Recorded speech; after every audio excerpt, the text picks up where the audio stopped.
Hi all எல்லாருக்கும் advance happy Deepavali. எப்படி இருக்குது? நீங்கள் எல்லாருமே வந்துட்டு வீடெல்லாம் க்ளீன் பண்ணி முடிச்சிட்டிங்களா தீபாவளிக்கு? நான் இப்போ தான் ஸ்டார்ட் பண்ணியிருக்கேன். வீடியோவோட என்னோட சேர்ந்து வீடை க்ளீன் பண்ணுறதை பாருங்கள். செகண்டரி வந்துட்டு சேனலை சப்ஸ்கிரைப் பண்ணாமல் புதுசாக பார்க்குறவங்க சேனலை சப்ஸ்கிரைப் பண்ணிக்கோங்க. வீடியோக்குள்ளே போகலாம். நம்ம வீட்டை க்ளீன் பண்ணுறதுக்கு முன்னாடி எடுத்த வீடியோ இது. எப்படி கச்சன்னு கிடக்கு பார்த்தீங்களா? ஒர்க்குக்கு போயிட்டு வந்து என்னால் பண்ண முடியல, இருக்கிறது அப்படி அப்படியே போட்டு வச்சாச்சு. ஸோ இன்றைக்கி வந்துட்டு க்ளீனிங் ஒர்க்கெல்லாம் ஸ்டார்ட் பண்ணி விட்டேன். அந்த டைமில் வந்துட்டு எடுத்த வீடியோ தான் இது. ஸோ ஒரு ஃப்ரைடே ஈவினிங்கே ட்ரெஸ் எல்லாம் வாஷ் பண்ணி போட்டேன் அப்படிங்கிறதுனால வந்துட்டு மேலே காய போட்டிருந்தேன். அதை தான் எடுத்துகிட்டு வந்து போட்டுடலாம், அதுக்கப்புறம் மடிச்சு வைப்போம் அப்படின்னு சொல்லிட்டு எடுக்க போகிறேன். ஆக்சுவலாக வந்துட்டு மழை நேரம் வெளியே காய போட முடியல. என்ன அப்படின்னா வந்துட்டு எனி டைம் மழை வருதுன்னே தெரிய மாட்டேங்குது, எப்போனாலும் வந்துடுது. ஸோ அதனால தான் உள்ளே காய போட்டு விண்டோ ஜன்னல்லாம் ஓப்பன் பண்ணி விட்டேன். அப்படின்னா இல்லை காற்று வரும், அந்த டைமில் வந்துட்டு கொஞ்சம் சன்லைட்டு கிடச்ச மாதிரி இருக்கும் அப்படின்னு சொல்லிட்டு அந்த இடத்துல காய போட்டுக்கிறது மேலே கொண்டு வந்து. ஸோ எல்லோரும் பார்த்துட்டு திட்டாதீங்க, கமெண்ட் பண்ணாதீங்க. அதுக்கப்புறம் வந்துட்டு துணியெல்லாம் எடுத்துகிட்டு போய் சோஃபாவில் போட்டு வச்சுட்டு வீட்டில் இருக்கிறதெல்லாம் க்ளீன் பண்ண ஸ்டார்ட் பண்ணிட்டேன். அம்மா எப்பயுமே வந்துட்டு ஹாலில் தான் படுப்பாங்க. அம்மாவாக இருந்தாலும் சரி, அத்தையாக இருந்தாலும் சரி, யார் வந்தாலும் ஹாலில் தான் கட்டில் போட்டு படுப்பாங்க. அவங்களுக்கு இதான் கம்ஃபர்டபுள்.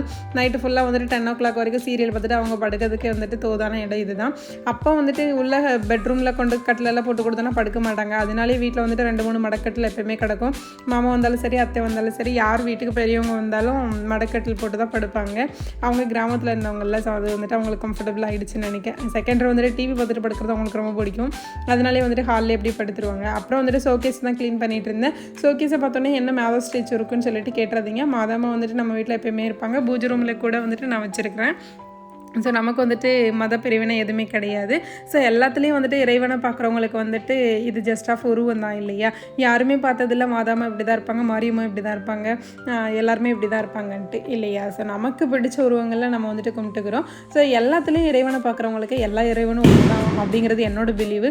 வீட்டை சுற்றி ஃபுல்லாக வெடி போடுதாங்க. என்னால் ரெக்கார்ட் பண்ணுறது உங்களுக்கு வந்து சேருதான்னு தெரியல. அண்ட் தட் ஆல்சோ நான் இன்றைக்கி போஸ்ட் பண்ணி ஆகணும். ஏன்னா எல்லாருமே தீபாவளி விழா பார்த்துட்டு இருப்பீங்கன்னு நம்பிக்கையோடு நான் வந்துட்டு இன்றைக்கி போஸ்ட் பண்ணுறேன்.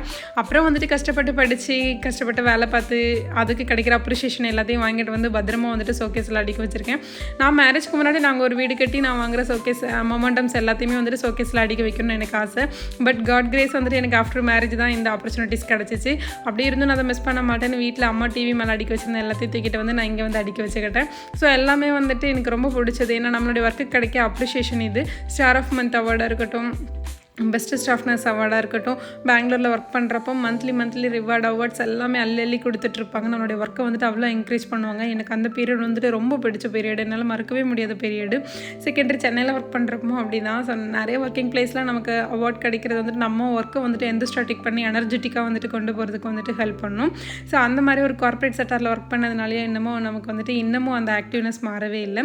செகண்டரி வந்துட்டு இப்போ ஜேர்னி வந்துட்டு டீச்சர்ஸாக கண்டினியூ பண்ணிகிட்டு இருக்கேன். இந்த டீச்சர்ஸ் டே செலிப்ரேஷன் அப்போ வந்துட்டு எனக்கு எங்களோட ஸ்டூடெண்ட்ஸ் வந்துட்டு கொடுத்த கிஃப்ட் தான் வந்துட்டு நிறைய பென் கொடுத்துருந்தாங்க. அப்புறம் அந்த பேப்பர் ரோஸ் கொடுத்துருந்தாங்க. பேப்பர் ரோஸ் அழகாக இருந்தது. எனக்கு தூக்கி போடும் மனசு இல்லை. அதான் மாதமாக ஸ்டாச் கிட்ட ஒரு டெக்கோர் மாதிரி பண்ணி வச்சுக்கிட்டேன். என்னைக்கு நான் அந்த ஹேண்ட்பேக் பிளாக் போட்டோனோ அன்னையிலேருந்து என்னோட ஹேண்ட்பேக் வந்துட்டு பிஞ்சு போச்சு மறுநாளேவும். ஸோ அது ஏன்னு எனக்கே தெரியல. பட் இருந்தும் பரவாயில்லன்னு தூக்கி எடுத்து போட்டேன். தைக்க முடியுமான்னு கேட்டேன். அவங்க வந்துட்டு தைச்சாலும் இது நிற்காதுமா, ஒரு இடமா பிஞ்சிரும் அப்படின்ட்டாங்க. சரி ஓகே அப்படின்னு சொல்லிட்டு தூக்கி எடுத்து கீழே போட்டுட்டேன். அந்த ஹேங் ஓவர் தான் பிஞ்சு போச்சு. அதுக்குள்ளே இருந்த திங்ஸ் எல்லாம் எடுத்து வைக்க டைமே இல்லை. இப்போ தான் வந்துட்டு எடுத்து வச்சுட்டு இருந்தேன். ஸோ சேலம் போன ஐடி கார்டிலேருந்து இப்போ பர்சனலாக யூஸ் பண்ணுற ஐடி கார்டு, ஃபேஸ் வாஷ், அப்புறம் வந்துட்டு நம்மளோட டிஷ்யூ பேப்பர் எல்லாமே வந்துட்டு கிடந்துச்சு. அது எல்லாமே ஹேண்ட் டிஷ்யூ எல்லாம் பின் பண்ணி எடுத்து வச்சுக்கிட்டு எல்லாம் கரண்டாக யூஸ் பண்ணுற ஹேண்ட்பேக்குள்ளே தூக்கி எடுத்து போட்டுட்டேன். ஸோ அதே வந்துட்டு நம்ம இப்போ யூஸ் பண்ணுற ஹேண்ட்பேக் இது. அதனால் வந்துட்டு அதுக்குள்ளே எல்லாத்தையும் ரீஃபில் பண்ணி வச்சுட்டு பென்னு, பர்ஸு, காயின் எல்லாம் நிறைய கிடந்துச்சு. அதெல்லாம் எடுத்து வச்சுட்டு இன்ஹேலரு, அப்புறம் வந்துட்டு நம்மளோட தைலம் இதெல்லாம் இல்லாமல் நம்மளோட ஹேண்ட்பேக்கோடு எங்கேயும் வெளியே போக முடியாது. முக்கியமாக சீப்பு, ஒரு பேண்டு எல்லாத்தையும் உள்ளே தூக்கி போட்டு வச்சுக்கிட்டேன். இது எல்லாத்தையும் வந்துட்டு க்ளீன் பண்ணி நீட்டாக எடுத்து வச்சுட்டேன். அதுக்கப்புறம் வந்துட்டு பேலன்ஸ் ஒர்க்கு கண்டினியூ பண்ணலாம் அப்படின்னு சொல்லிட்டு சின்ன பெட்ரூம்குள்ளே போக ஆரம்பிச்சிட்டேன். சின்ன பெட்ரூம் வந்துட்டு என்னோட மேக்கப் அசசரிஸ் எல்லாமே அங்கே தான் வச்சுருப்பேன். ட்ரெஸ்ஸிங் டேபிள் அங்கே இருக்கிறதுனால. ஸோ அதை ஃபுல்லாக மிரர் எல்லாம் க்ளீன் பண்ணிவிட்டு ஃபுல்லாக இருக்கிற அசசரிஸ் எல்லாம் எடுத்து வச்சுட்டு இருந்தேன். நிறைய வந்துட்டு மேக்கப் திங்ஸ் வாங்கி வச்சுருக்கேன், காஸ்மெட்டிக் திங்ஸு. பட் ஆனால் யூஸ் பண்ண தான் நமக்கு வந்துட்டு முடியலை. பிகாஸ் ஆஃப் அவங்க இருந்தாங்க அப்படின்னா நம்ம எல்லா மேக்கப்பும் பண்ணலாம். நம்ம சிங்கிளாக இருக்கிறப்போ அதை பண்ணுறதுக்கு வந்துட்டு நமக்குள்ளேயே ஒரு பயம். ஏன்னா அப்படிப்பட்ட சர்க்கிளில் தான் நம்ம வாழ்ந்துட்டுருக்கோம் இல்லையா? ஸோ அதை வந்துட்டு என்ன தான் வந்துட்டு டெவலப் ஆகிட்டோம், என்ன தான் வந்துட்டு விமனோட சுதந்திரம் வந்துட்டு கிடச்சிருச்சு, பெண்ணோட சுதந்திரம் கிடச்சிருச்சுனாலும் நமக்குள்ளேயே அந்த பயம் இருக்குது. நம்மளை யாரும் ஏதோ சொல்லிடுவாங்களோ, பேசிடுவாங்களோ அப்படின்ட்டு. அதனால அவங்க இல்லாதப்போ கொஞ்சம் மேக்கப் ஐட்டம்லாம் கம்மி பண்ணிப்பேன். அவ்வளோ பெருசாக போட்டுக்க அப்புறம் ரொம்ப பெரிய ஒரு க்ளீனிங் ஒர்க் ஏரியா வந்துட்டு இந்த கிச்சனில் கை வச்சா வந்துட்டு ஃபுல் டே போகிறதே தெரியாது. அப்புறம் டைனிங் டேபிளெல்லாம் கொஞ்சம் கொஞ்சமாக க்ளீன் பண்ணி எடுத்து வச்சுக்கிட்டேன். டைனிங் டேபிளில் உட்காந்து சாப்பிட மாட்டோம். என்னைக்காவது ஒரு நாள் கெஸ்ட் யாராவது வந்தால் தான் யூஸ் பண்ணுறது. மற்ற நேரங்கள்லாம் இப்படி தான் குப்பையாக இருக்கும். எங்கள் வீட்டு மட்டும் தான் இப்படி இருக்கா, இல்லை எல்லாரோட வீடு இப்படி தான் இருக்குன்ற மறந்துடாமல் சொல்லுங்கள். அப்புறம் வந்துட்டு அதில் இருக்கிற திங்ஸ் எல்லாம் எடுத்து க்ளீன் பண்ணி வச்சுட்டு இருந்தேன். அப்புறம் வந்துட்டு நம்மளுடைய கிச்சன் டேபிள் அது வந்துட்டு நம்மளுடைய பூஜை டேஸ் அன்றைக்கி தான் வந்துட்டு க்ளீன் பண்ணியிருந்தேன். அப்படி இருந்தும் வந்துட்டு இன்றைக்கி க்ளீன் பண்ணாமல் எப்படி யூஸ் பண்ணுறது, நாளைக்கு சாமி கும்பிட பலகாரமெல்லாம் செய்யணும்ல அப்படின்றதுனால வந்துட்டு அதை க்ளீன் பண்ணி எடுத்து வச்சுக்கிட்டேன்.